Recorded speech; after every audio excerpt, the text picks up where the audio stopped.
Some guy sent me a tweet, and it reads, Fred has a better international career than O-Dog. You have a gold medal representing to. Canada. You used to. I guess it isn't around anymore, but you still earned that and you won it. So Fred has to really he's top got some that, work man. to do. He would have to win. Yeah, he would have to win, I think, 3 or 4 over Europe. Yeah, what the equivalent of the World Juniors is, Fred's got to do that to be on par with your international resume. Yeah. I think that's fair. And I get worried about, I guess I don't really get worried because it's just a reality, algorithms and your phone here listening to you and all that kind of stuff. And I'm not really doing that many interesting things. But we just talked about cats for a good 15 minutes. Don't tell me that. And this is a story that happened to pop up anyway, but I saw this on Twitter from the Toronto Sun like an hour ago that an influencer, I guess some flight influencer, someone that travels a lot, was irked by a Delta flight attendant who allegedly told her to silence her cat or get off the plane. So now I'm getting cat stories as a part of my algorithm because of what we just talked about. And I guess her cat was like meowing really loudly, and the attendant was like, you have to tell that cat to stop or you're going to have to get out of here. But which I think is reasonable. What are you going to do midair? Throw the person off the bird? Person brings the cat on the plane. You're dealing with the cat. Right. But I think... Have you ever brought Fred on a plane? No, I have not brought my cats on a plane. I will only next year to appease if you go my international. Wife, yeah. We are going to put Fred in the competition to see if we can win. Okay. Yeah. So I guess in the end it worked out. The cat kind of calmed down and everyone was okay. But this TikTok now, hang on a sec. You want to get over here and tell these guys what we're doing next? Get over here. Come on. No, she won't do it. She will not. She's not going to parade around with Fred. She's not coming on this show. I mean, she's obviously not in the mood for that. But we have a year. We got 1 year. It's like Happy Gilmore, right after he got cut from the hockey team. He's got 1 year to figure out what's going to happen with Fred at the cat extravaganza. All right, we got James Mirtle coming up here in a moment. The Leafs are in action tonight. Macklin Celebrini in town. Yeah. His first game in Toronto. And he was a game-time decision earlier, and then he came out right after his coach, I think, said that and admitted he was good, and he's excited for the game tonight. And he's a needle mover. I think he really is. I keep wondering who's going to win Rookie of the Year. It's probably him or Lane Hudson at this point. Mitchkov was in the competition at one point. Dustin Wolf would be in there. But I think it's a two-horse race. Hudson's been phenomenal for the Habs. You can justify both guys. You could really make a good case for both. But Celebrini in 10, you're only going to see him once. And he's been great, man. He's really, really been an impactful player, even for a team that is committed to the tank still. It's kind of weird. 3/4 of the way in, and they have optimism to say, we think we have kind of not a McDavid, not a Matthews, but a Jonathan Toews type of a leader that can do it offensively. And if we build around him, there can be light at the end of the tunnel. Yeah. Which who would you be more optimistic about with their draft pick and what's moving forward? I think you'd almost have to say San Jose is more optimistic than Chicago right now. Probably. Yeah. I think it. I mean, you do have to consider when you look at the fact that they're dead last in the league. They're awful still. They are horrendous. They've lost 8 in a row. They have 39 points. But I think they have the number one prospect pool. That's where it goes. And they've got picks. some of these kids with Will Smith, and they've got Eklund, and they've got the defenseman down in London, the Knights that they just picked. Can I ask you guys a mini Jerry's? Yeah. Am I allowed to do that? Yeah, of course. Okay? Go ahead. Everyone is. Mini Jerry's. Macklin Celebrini will be on the 2026 Olympic team. 10. That's exactly what I was about to say. 10%. That's all. You think that low? He's 19 years old. He's young guys. Yeah, that's a tough tournament, man. And I think that Cooper realized that Sid and McKinnon and Reinhart and McDavid and Braden Point are going to be the point producers, and other guys are going to fill a role. So what role is he going to fill? Yeah. That's the question. Where is he going to play? Right. He'd have to be on your top two line. Yeah. Is he your 13th or 14th forward? It's possible because they take more players to the Olympics. I think they take 14 forwards, 8 defensemen. So there'll be more players than were at the Four Nations.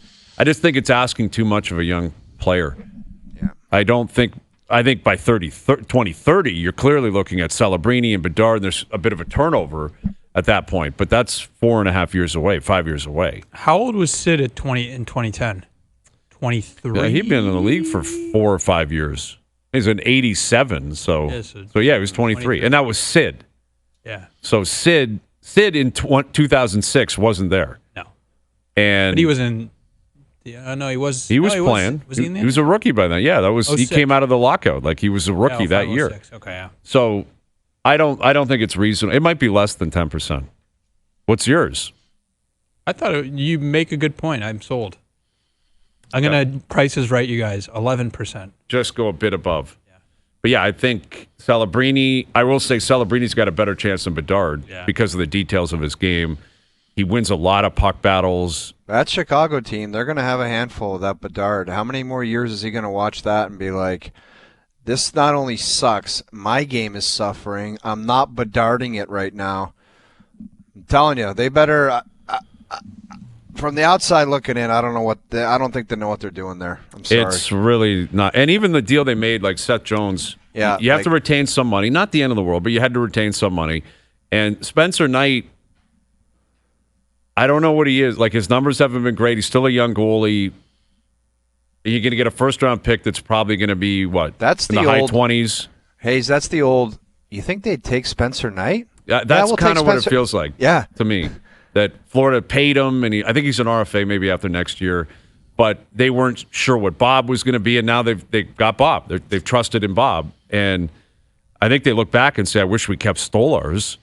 I'll bet you they really wish they kept Stolarz, but they went with Knight, and then 4 months into the project, they're like, screw it, we'll move you.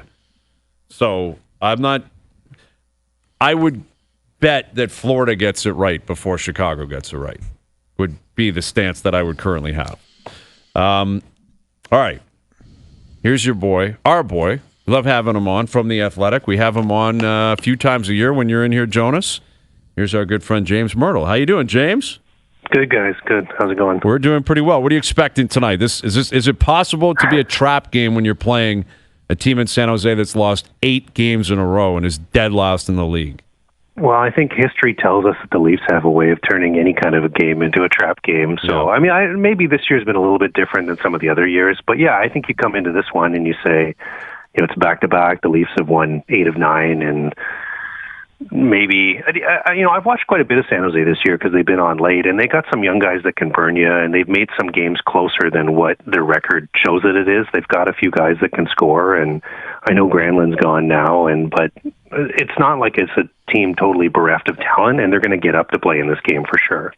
James, you just touched on the Leafs' record of late. Jonas, as impressive as the record was or is, Jonas was kind of trashing them at the beginning of the show, talking about them defensively. I heard. Where are you at with their overall play, what you've seen, and what you think the expectation should be going forward? Well, I mean, Jonas will tell you guys, we've been arguing about this almost all season, so I'm not anywhere near as down on the team as Jonas is. I never said I'm down. Look at how this. can you not say you're down on it? You said you don't know if they're a good team or not. I said I pick it apart, and there's some stuff that doesn't look amazing, and it's like, I don't just judge it on wins and losses. I'm sorry. You're deeper than that? Well, you're a surgeon of analysis. Well, okay, I like it. Here's an example, guys. Like Jonas is talking about, they don't score the way that they used to. But if you look at over the last, since December 1st, they're one of the highest scoring teams in the league. And where are they defensively during that stretch? Yeah, no, I know. And that's not. But you're pointing out that they don't score. But they've been a really dangerous offensive team for a while now. So I mean, to be fair, that was months ago when we were talking about that, and they weren't scoring. Like, that was not an unfair point. Yeah, but they weren't. Had 6 guys out of the lineup, right? I think that they've got great goaltending. They've reemerged as one of the top scoring teams in the league. The power play has come back to life the last few months. Are they perfect? No. But one of the things that Jonas and I argue about all the time, and that I say on my side, is that there's no perfect teams in the NHL right now. Like, it's so wide open. The parity level is so high. And the biggest differentiator for the Leafs is that they've got really high-end star talent and really good goaltending. And that's those are 2 pretty big wins in your favor that you're not getting on a lot of other rosters around the league. I agree with that. I never said that wasn't true. When they weren't scoring, I was saying they're not scoring, and they don't have a lot of players that I look at beyond the core group that are going to score. I think that concern is still relevant. I don't look at this little spurt, I don't know if you guys do, and say, well, all these guys that are scoring now are going to score. Well, how deep? Like when I don't think they're deep. Like offensively, I just don't. So you're saying beyond the four obvious guys? Well, the six. They have six guys I think you can count on to score. You would include Nyes and who? McMahon? Yeah. I mean, after that, everything is like a. But you could say, but the Florida Panthers, the whole other thing, than their exactly. 6 guys, how many guys are you counting on to score in Florida? It's a fair point, but we have anyway. No, but continue. I guess we just have seen this team. I mean, you guys know the history. They don't score enough in the playoffs, and now they're even more top heavy than they were. That is concern. Like I think I never thought of them as more depth in the past. What team are you referencing that had more scoring depth in the past? they're more top heavy now than they have been. If you look at like I mean, it's changed recently, but they were getting like 75% of their goals from 6 players. They were never that top heavy before. Okay. I guess one point I would make on that is that I do think, like, Nyes in particular is the best 5th player they've had throughout this. Like, maybe you look at Ryan O'Reilly as an example. Sure. And O'Reilly, he was hurt kind of down the stretch. He played well in the first round and then was hurt for the second round. O'Reilly, though, is not an offensively explosive player. But I think what Nyes proved to me in the playoffs last year, James, and I'm curious where you stand on this, like he elevated his game. Even the first year he was. Absolutely, before he got hurt. Yeah. Like, I think there's something to that where you look at the core 4 and their reputation in the playoffs, that is one thing. Nyes has the opposite reputation, shorter sample size, and Bobby McMahon didn't play in the playoffs last year. So I'm curious what you think you'd expect out of those two guys come playoff time. Well, yeah, and not only that, but the big guys as well, too, right? Like, I mean, Jonas is right that they've run into scoring problems in the playoffs, but it's been their stars and their top 6 forwards that haven't delivered.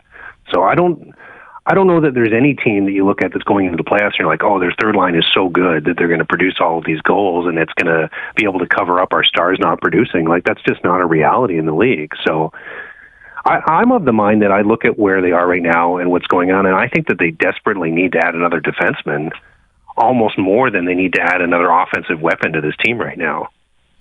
That's where I'm at. And in terms of what what we believe is available, is there anything reasonable out there that would, if they acquire that player, you'd say, okay, that's enough, and now we're going to feel better about the way their defense kind of stacks up on paper and the way it possibly plays come playoff time? Well, I think you're just looking for someone who's going to take minutes away from Timmins and Myers and Benoit. And we've also seen, too, with Tanev out of the lineup, that if they have one injury in the playoffs, all of a sudden you're going to be kind of white-knuckling it through all the games and when you're playing against another good team. So that would be where I would be on. It goes for center, too, though. Like, is there anyone out there that they might potentially get that we're really excited about? It doesn't sound like the Braden Schenn thing's going to happen. So you look at what else is available, and you're going pretty far down the depth chart. And do you want to give up one of your top prospects or a first-round pick for someone who's going to play 13, 14 minutes and maybe not make a huge impact? That's what they have to figure out. And you're right about that third pairing. Like, the fourth line is in flux right now. I don't know what they don't have one that's defined. Like, I believe it'll be Kampf and Lorentz, and then they got to figure out who's going to play on the right side. It could be Yarncroke. I think he's going to play there tonight. Lorentz is still hurt. But that third pairing in the playoffs, like, you look at the teams that have won the last few years. Concerning, man. Generally, the third pairing are 2 veterans with some size that play. Like last year, I believe it was Ekman Larson and Kulikov. I remember when Colorado won, it was the 2 Johnsons back there. Mm-hmm. If it's Benoit and Timmins, that is really terrifying. Like, there's no other way around that. That's a scary third pair on paper right now. I'd be looking to get someone like David Savard out of Montreal. Like, get someone who's what you're talking about, just a really safe veteran that can play the 16 minutes, kill penalties, and nothing flashy. Probably not going to cost you what he would have cost you a year or two ago when the Leafs were rumored to be in on him. And I think that that's a really important piece for them at the deadline. And it was interesting to me that I don't know how much stock you put in this, Jonas, but Treliving has seemed to talk on the weekend about maybe defense, it has to be more of a priority for them than up front. Yeah, I wonder if that's just what you're talking about, like with what's available and what they want to spend. But this gets into what I want to ask you about. You've been kind of Debbie Downer about what they can do at the trade deadline, but you wrote today about the cap. and some of the obstacles that they have to get around, how big an obstacle do you think the cap is for them heading into Friday? As long as they're willing to make some tough decisions, I think they can open up enough room to bring in someone who can play in the third line and someone who can play, third pair D. I think they can do that.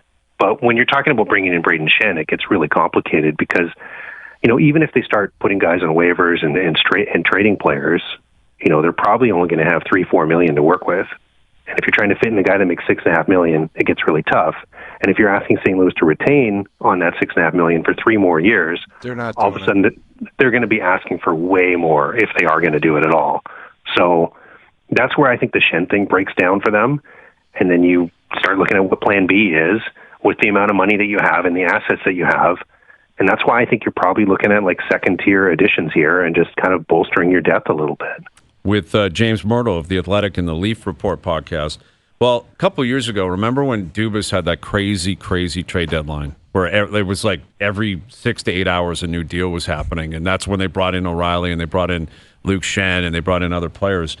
And they moved some pieces off the roster that maybe weren't necessarily expected, like Engvall went out and then Sandin went out. Yeah. Like, I'm curious, James, if you could see a scenario where Treliving does that, where we're always focused on players who aren't here, but could he have a player or two circled, like a Yarncroke who returns tonight, maybe a Max Domi, like where you look at it, and okay, that's $3.5 million that frees up, or $4.5 million that frees up the ability to avoid those cap issues you're talking about, and possibly bring in different players who would not have been available if you didn't have that cap space.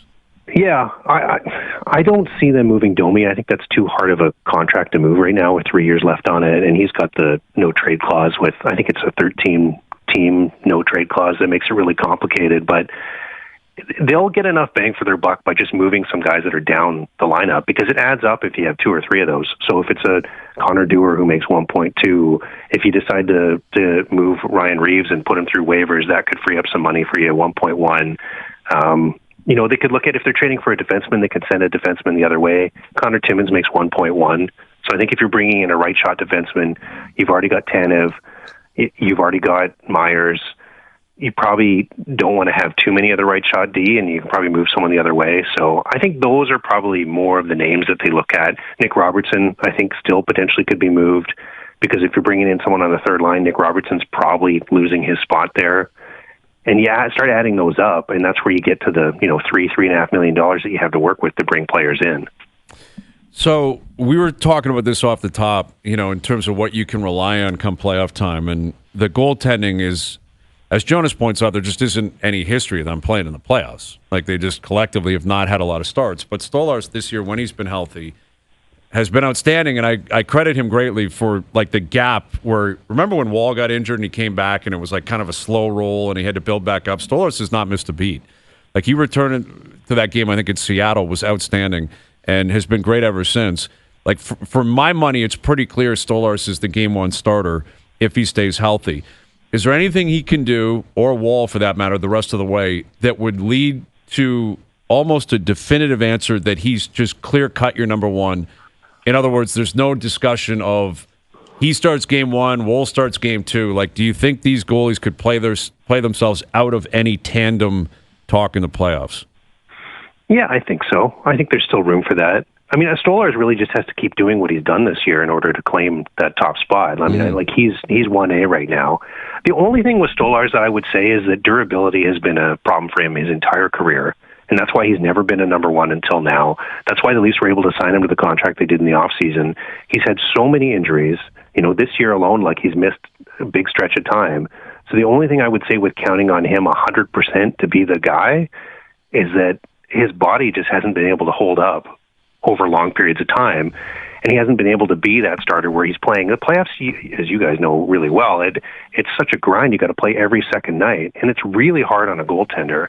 And if you haven't seen a guy do that before, and if a guy's body's broken down when he's done that before, those are the red flags. But I think they should go with him for sure. But what you don't want to do is just go with him right now, put Woll on the bench, and Woll only plays 4 or 5 games the rest of the way. And I don't think they're going to do that. But the reason you don't want to do that is because you might need Woll, even if Stolarz plays lights out the rest of the way, plays great in the first 2 or 3 games of the series. You just don't know if that's going to hold up the whole way. James, we brought up the idea of facing both of the Florida teams earlier and handicapping the chances or the probability of the Leafs taking out one of the two. How do you think they would stack up, I guess as of right now, because we can't look a month and a half ahead, against Tampa and Florida? Like, how would you handicap their chances of advancing in those series if they started right now? I mean, honestly, I think both those series are pretty close to 50-50. Yeah, Tampa's had a really good year quietly. Like, they have one of the best goal differentials in the league. Vasilevsky's played way better this year. The Gensel acquisition's been excellent. You know, there's some questions about their depth on defense, but they're going to be a tough out. The only thing that I would say with Tampa is that the Leafs historically have matched up pretty well against them, and their one series win that we've seen was against them, so you probably feel better about that. And the thing you got to worry about with Florida is, as CJ likes to say, they're kind of like the butchers of the league. Like, they just play such a physical, aggressive style that's hard for the Leafs to match. And I know they've changed their personnel and things like that, but I would say they match up better against Tampa, even though the Lightning have had a great year. And then the Panthers are going to be a real challenge. So I think you do everything you can to not take games like tonight lightly and try and win the division, because it's going to be really important to avoid a war in the first round. And maybe you get Columbus or Detroit or a team like that hasn't been in the playoffs for a while, and it's a bit of an easier road for you. Yeah, it's hugely beneficial. And in years past, the first-place team has generally been 10 points up by now, 12, 14 points up. You know, a couple of years ago at Boston, it was like 30 points up by now. It's actually within reach. Mm-hmm. And they're the only team that hasn't done it. But like, it's they also never like win the division. They're not that far from third. Like, it's so close. Of course. You could be starting on the road easily in Tampa or Florida. Yeah. And, you know, they that Canadian bubble year, they were first place in the division. You'd have to go back to, I think, 99, 2000, the last time they won the division. And then prior to that, Doogie was, I think, had the stat last week. It was like in the 30s or something. Yeah. Like, they never win the division. Not the President's Trophy, the division they don't win. Like, it's a massive carrot hanging out there that they've got to grab. You have to win tonight. Like, to your point, you can't piss away 2 points against the San Jose team. You got to bank it, because one of the two teams in Florida is going to lose tonight. They're playing each other. And just keep banking points and keep moving, because it'll be massively beneficial to play a team that's obviously inferior to you as opposed to the two Florida teams. All right, well, we'll see what comes of it, James. I mean, I guess we'll get you out of here with somewhat of a prediction between now and Friday in terms of Leafs trades. Over, under 2.5. Would you go over or under between now and Friday?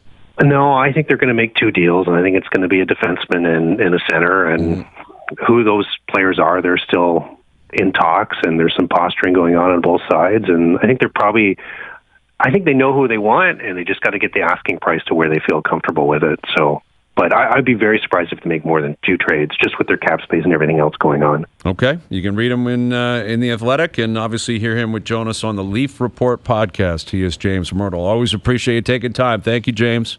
Thanks, guys. There he is. James Mirtle. You two just never, you don't, I'm surprised you and Mirtle don't see anything. Nope. You're not on the same page with anybody right now. He rides the waves like you guys do. I just stay on the middle. I appreciate that. Like I appreciate that. When You're they're very winning, stable. I just You're very can't stable. I just can't ignore all this stuff. Like winning 5 in a row and No, like there's stuff going on under the hood that I got to look at. Okay. Yeah, I think, but James is to ignore it. But I think his point is is a reasonable one too. That there is no perfect team. I acknowledge that. I'm not saying this, but I wouldn't be doing my job if I just said, "Well, everything's great. They're just winning." No, I know, but I think like the curve of comparison is off. Where, but we cover the lead. I know. If we were get talking that. about But it the comes Panthers, across, Jonas, as like there's nothing that this team could do for you to be positive about them. That's not like true. they've won 8 of 9. A lot on the road. What would have to happen for you to be I'm positive? I'm going to send you what I wrote this morning. There's lots of good, positive stuff not in reading there. it. You can tell me right now. Yeah, here's run us. Lots through a of good couple stuff in there. Okay. I told you that road stat. That's impressive. I can tell you that Nylander is going to eventually be the second highest scoring player in the team history. You can look at Jake McCabe's season. He's played really well with Tanev, but he's also played really well without Tanev. There's lots going on that's good. But there's also lots going on, and this team has a history that, like, you have to, like, look ahead to the playoffs and say, what is going on here? What is sustainable? So we were told coming to the year, this is going to be a better defensive team. Well, it's like, actually, they're not a better defensive team. So are they going to score more? Well, they're starting to score more. That's good. Like, there's a lot going on here. Okay. Is my point. Well, the record book stuff. Yeah. With 2 additions over the weekend, where Mitch Marner jumped into 5th all-time in points. Yeah. And Austin Matthews passed Darryl Sittler for 2nd all-time in goals. Mm-hmm. In, like, way fewer games. Oh, yeah. Which, like, oh, of course. the point about it he's that at probably a pace that no one in, like, NHL history was on, except for, like, Gretzky at his age or whatever. Even Ovi, he's been at a better, like, goals per game rate. So it's not at all a surprise. And he is going to pass Sundin. He's, what is he, 30 away or something? And we know he's going to be here for a few years. By next year, he's going to pass him. And I'm curious how they celebrate that. Because I think it's worthy of celebration. Like, that is one thing with the Leafs that I don't think they did very well at all before Shanahan got here. Mm-hmm. And then Brendan Shanahan, when he arrived, the first, like, 18 months to 24 months, he put a real emphasis on their history and bringing Keon back and the Legends Row, and they're going to retire numbers. Everything top shelf. Everything was great. And now, the last handful of years, there hasn't been a lot really there for them to present necessarily. This will be one of them. Like, when he passes Sundin, you would that should be something that is really highlighted and promoted by the team. That's like a ceremony Sunday. Yeah, like ideally it'd be great to have Matt's over here and like on a Saturday night, perfect world, you do a big montage of not all of his goals, but I guess I just don't know how you do it because, like, let's say he's tied with him. How do you're not going to break the game to do a ceremony. That's not going to happen. Well, you can ask the team to do, the league to do that. Yeah. Like the league, they asked permission for that when Tavares got 1,000 points, was it, or 500 goals? Which one was it? Yeah. It was one or the other. They asked the league, can we stop the game and everyone come out and celebrate? One of them was 500 goals. 500 goals, I 500 think. goals? And I think it was on Long Island. It was the Islanders. But that was a game-winning goal. Was it? One of the records was a game-winning goal. I thought it was during the game because they had to ask Lou too. They're like, "Hey, we're going to do this," and Lou Lamoriello gave them permission, and the league gave them permission to stop the game. I think it was his 500th goal.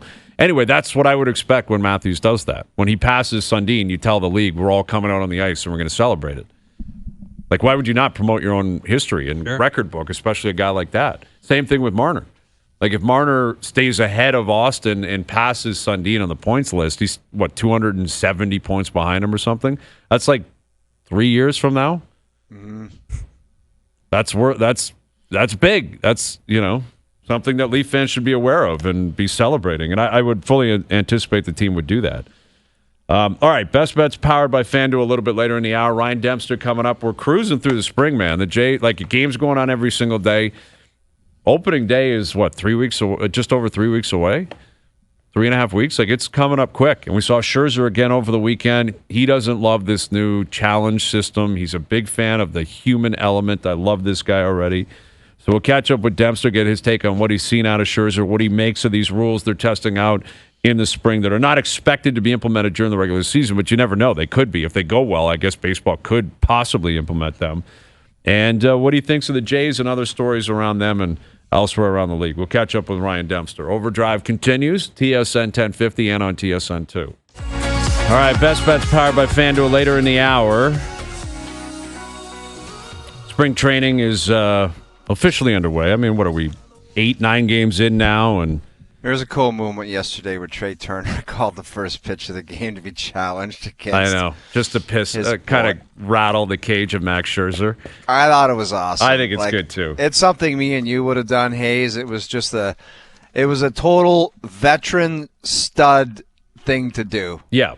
And it's complete disregard for the fact that now your team has used one of the challenges on what he knew was could care less a properly called strike, I believe it was. And he's like, I want to challenge that. I think that was a ball. First pitch of the game. First pitch. And he knows Scherzer because Scherzer's on the record saying, can't we just have humans judge us? Like, why do we need this ABS system? Yeah, I loved it. Why do we need it? And they were teammates back in the day, and both of them are laughing. And it was great. Here's longtime MLB pitcher. You hear him and see him on Intentional Talk and Off the Mound. Here's Ryan Dempster.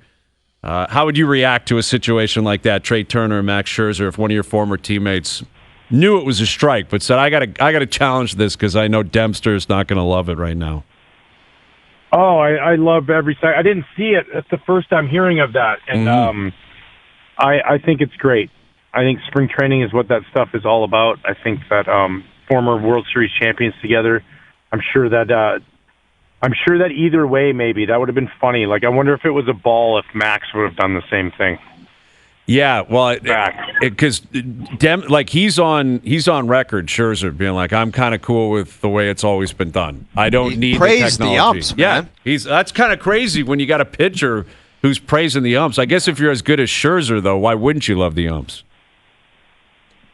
Yeah, I don't know. I'm kind of all for the umpires just calling balls and strikes too. It's just me. I get it why people want it, but I just don't. I don't know.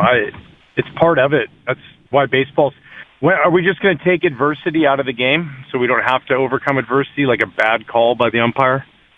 Well, no, we don't have those anymore. So now eventually we're just going to have to blame ourselves when we fail. It's going to be awesome. Yeah, that's music to my ears, man. I've been preaching that forever. I'm cool with human element, and in large part because of what I do and exactly Hang on a sec, what you just Ryan, said. let me correct this guy. He loves the human element until his own team gets screwed. Inaccurate and totally untrue. Dude, Totally if this was the Jays untrue. were in the World Series and they got screwed and they wanted a robot ump, he would come on the show the next day and say, I want robot I would yell umps. and scream about the idiocy of the umpire, which I can do as well as anybody, and that's what I'm saying. I love that the human element gives us some good content and something a little bit different every once in a while. That's right. Yeah, where would we be if we would have had replay and Don Denkinger that whole play at first, or we had a perfect game by Milt Pappas with Bruce Fremming behind the plate, and apparently it was right down the middle. Could he have tapped his helmet? We can go back in time now and change all those things. Yeah, that'd be good. No, exactly. Like rewrite history. And who wants that, man? Triple play by the Jays. Kelly Gruber, he got him. He tagged. It was great. They won the World Series anyway. Who cares that he didn't get credit for the triple play? They screwed it up. It gave us something to yell and scream about, and they still went on to win. And with Ryan Dempster, I'm curious what. Go ahead. I was just gonna say that's spring training's fun like that. To kind of go back to that. That's we take it because of the way it is now, and tickets are more expensive, and all of a sudden we feel like the wins and losses matter. They matter in a sense of learning how to win and execute, and you want every player going out there and doing that. But the fun part, like I remember throwing to Randy Wynn, and he was my former teammate in the minor leagues, and he came up to bat, and I just waved my glove like four-seam fastball, and he was like, and then I threw a four-seam fastball as a ball, and then I did it again, and he hit it about 450 feet. It was great. And then I never threw him that pitch again, not one more time. That was it. That's the only time he got it in a spring training game that doesn't show up on the back of my baseball card. Right. You got you're making the team. You got that guaranteed money coming. He can hit one off you, and it's all good. Like that's exactly. That's exactly what it should be. And with Scherzer, like I'm curious what your anticipation is for him this year and what you expect, because he's coming off the surgery. He's been injured a lot the last few years. He's 40. He's actually pitched against the Phillies twice, but he's looked really good. Looked good over the weekend. Like if you were to map out what you think is a reasonable kind of stat line for him this year, what do you expect to see out of Scherzer? Yeah, I don't know what to expect, to be honest with you, and I think that the expectations are kind of hard to nail them, but the ceiling is through the roof. Like that, I think that's why you take a shot on that. Not only veteran leadership, to watch guys what he does. There's a reason he's going to be a first ballot Hall of Famer, and he's done the things in the games that he's done because of his work ethic, his tenacity, his diligence, his leadership, and those kind of things. And he's a nuts, man. Like he's very, very determined, and I think that he could have a monster year if he stays healthy. He knows how to pitch as good as anybody in the game. Even with stuff that isn't quite what it used to be, it's still really darn good. And with that changeup, he could have a comeback season and be sitting here going, at the end of the year, American League Comeback Player of the Year is Max Scherzer. No doubt. You can 100% see that happen. Ryan, there's so much that goes into an MLB season. All the pitches thrown, all the travel, all the games that go into it. But with the roster and the additional transactions again, do you see anything different than the Dodgers as the last team standing at the end of the season? I mean, for them to just continue to reload this offseason, I thought it's looked crazy. Like, do you see anybody taking them down? Well, sure, but I think on paper it's a no-brainer to not say they're the odds-on favorite to win the World Series or at least get there. Yeah. But I mean, a million things can happen between now and then, and you hope that everybody stays healthy just for the grade of the game because they have so many superstar players. Like, we do this thing at the network, at MLB Network, where since 2017, there's the top 100 every year that runs on the network. This is a great stat for you. And there's a top 100 that players in the game right now. It's been going on at MLB Network. And in that top 100, since 2017, every team that has won the World Series has had at least 5 of those players in that list, and the Dodgers have 9 on that list. Like, they have guys on their bench like Tommy Edman who are in the top 100. Like, it's crazy, like, what kind of roster they have. Now, awesome. That's on paper. And David and Goliath, I get it. But if you don't let that creep in and you really just go out there and worry about your team, there's plenty of good teams. And, like, you're playing somebody in a series who can't be the better team for a week or for 5 days. But yeah, I mean, they're definitely Goliath in the game of baseball right now, and it's going to be fun to watch. Target on their back the whole year. Ryan, where do you think the Jays fit in as a contender? I don't think they're top 5, but are they top 10? Like, where do you see them this season? Yeah, I think the possibilities are there. I think there's just a little bit of, lack of kind of experience in the bottom half of the lineup. But, that being said, I mean, I see them as a team probably in the top 12 right now, and, like, that could change. You get off to a good start, you keep guys healthy. Like, that's been a constant theme, right, is how to keep guys healthy and out there, and some of those guys are in that boat. So if they can do that, in that locker room, there's a good enough team to be a playoff contender. And then you get yourself in a position that you can maybe acquire somebody that makes you a little bit deeper in your lineup and a little bit better. But, yeah, they got a lot of talent and a good pitching staff. With Ryan Dempster and, obviously 2 guys who will be free agents at the end of the year in Vladdy and Bo Bichette. In your history, were you comfortable with 1 year left on your deal? Did you thrive under that type of pressure, or would you have always preferred to pitch with security? To be honest with you, I think statistically, if I looked at it, all my free agent years, I had pretty good years. So I would say that, I kind of believe in the Sparky Anderson philosophy of give me 25 guys on a 1 year contract and I'll take you to the World Series.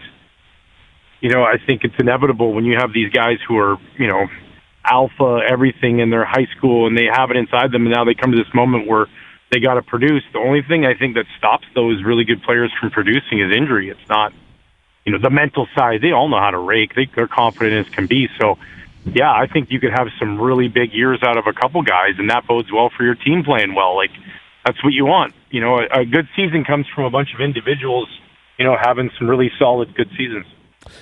He is Ryan Dempster, longtime MLB pitcher. You see him, hear him on Intentional talking off the mound, and good Canadian boy as always. Great catching up with you, Ryan. Thank you for doing this. Yeah, absolutely, guys. I appreciate it. Thanks very much. There he is, Ryan Dempster.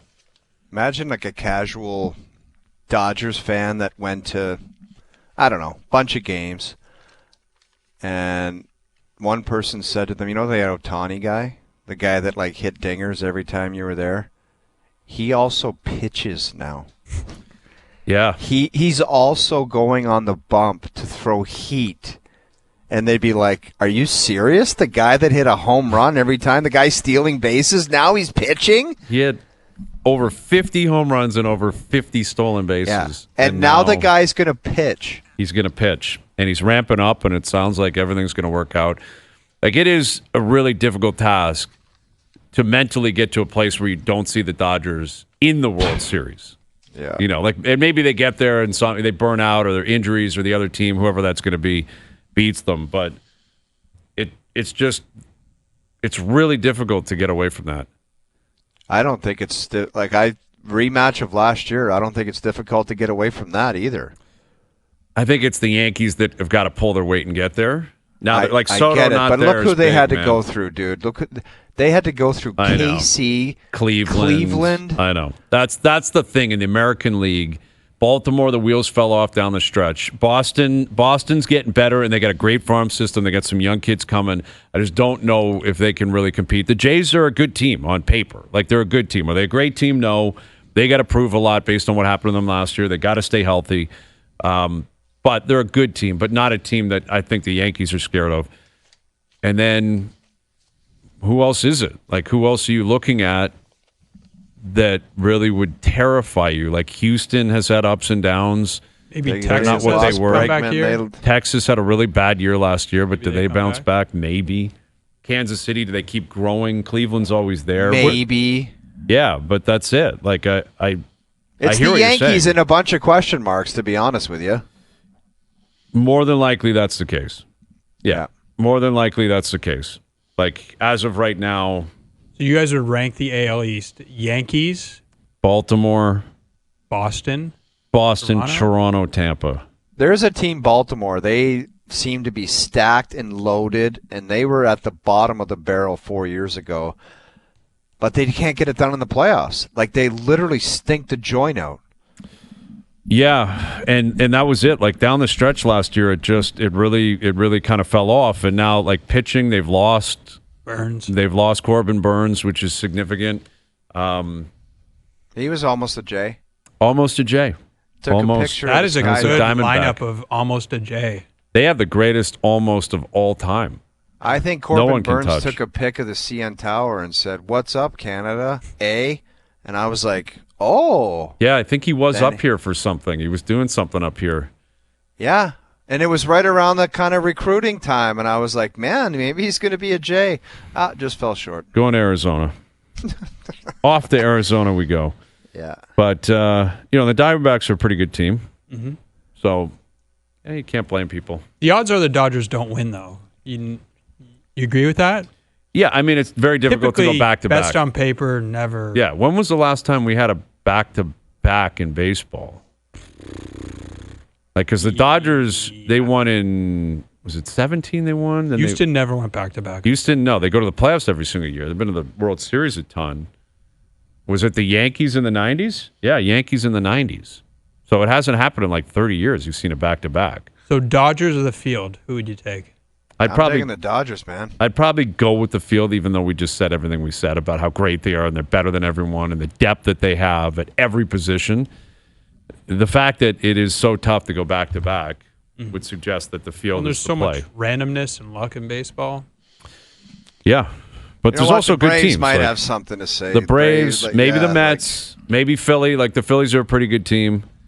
You know, there's going to be teams that are knocking on their door, but they're going to the playoffs. Like they're going to finish with 95-plus wins and go to the playoffs. All right. Leaf Sharks tonight. Jonas, you're on your way down there? Head in there. Okay, that should be a barn burner tonight on a Monday night. I'm looking forward to it greatly. I bet it'll be entertaining, more entertaining. I think Celebrini in town, and this is, the Leafs, again, they've won 5 in a row, but a lot of road games. They've had a hectic schedule. Brutal schedule. Yeah, and they play Especially tonight. for the Four Nations guys. Exactly. Like if you're Matthews, Marner, Nylander, you've played a ton, you've been on the road a ton, and they played tonight, then they hit the road again. Yeah. Yeah, I think the schedule, like I understand you fit that in and you had to do what you had to do. But there was some 2-day breaks in there that were just unnecessary in that Four Nations. Yeah. Like you're talking about 4 games total. Like get them going. And, Yeah. like, But the guy, again, on their break, you're not playing back-to-backs and stuff like that. And I don't know. The Leafs are going to have to deal with it. They don't have a tough schedule based on competition necessarily, but they're going to have some tough road trips. They go out west twice. They got to go through California, and now later this week they're going Vegas and Colorado and Utah. And so, yeah, it's going to be tough. All right, Jonas, enjoy it tonight. Boys. There he is, Jonas Siegel of The Athletic. We'll come back with our best bets powered by FanDuel. OverDrive continues, TSN 1050 and on TSN 2. All right, today's best bets are powered by FanDuel. Make your picks and assemble a same-game parlay in seconds on the FanDuel Sportsbook app. Leafs money line, Austin Matthews 4+ shots, William Nylander 2+ points tonight, paying plus 400. So a lot of juice. The Leafs are, minus 360 to win the game, but I think they will win the game tonight. San Jose, they're tanking. Like San Jose, it's all young players. They're trading anyone that's of veteran status. They've lost 8 in a row. I know the Leafs played last night. They've been playing with some fire recently, but this is a game. If you're going to win the division, you got to win this tonight. I thought Matthews was dancing a bit last night. I expect that to continue. And Willie's a point producer. Like last night, that overtime winner by William Nylander was as nonchalant. Like just dices through the neutral zone, cuts into the middle of the ice, and off 1 foot just snipes. Like, dude, that was like screwing around after practice type stuff. Like Yeah. the Pens were just like no, maybe this guy's going to shoot it in the net, maybe he's not, and then he does it. And it was just so weird to watch him. Like, what are the Pens doing? I know. And two of them were Letang and Crosby. Well, and you got to get a save there. The goaltending was horrendous. Dude, he got night. sent down today. Yeah, that's a horrible goal to give up. It's awful goal. But Wall matched him on a couple. Like Joseph Wall gave up a couple yesterday that were terrible. Terrible man. goals. Terrible. But that's how you get a game like that. You get 6-5 because the goalies, they didn't show up either. Today's Best Bets powered by FanDuel. Live same-game parlays are now available for every NHL game on the FanDuel Sportsbook app. Please play responsibly. 19+, physically located in Ontario. Okay. Tomorrow, I think Noodles will be back. Tomorrow, who knows? Who knows with Noodles, where he is, what he's doing. But we'll be coming off a Leaf game. We're getting closer to the trade deadline on Friday as well, so it should be a fun one, as always. Thanks again to Jonas. Thanks again to everyone behind the scenes for helping out. We're out of here. Enjoy your evenings. Enjoy the games tonight. We're back tomorrow at Cat Stravaganza. We'll see you next year with the ice cream truck on site. 4 p.m. We'll chat then.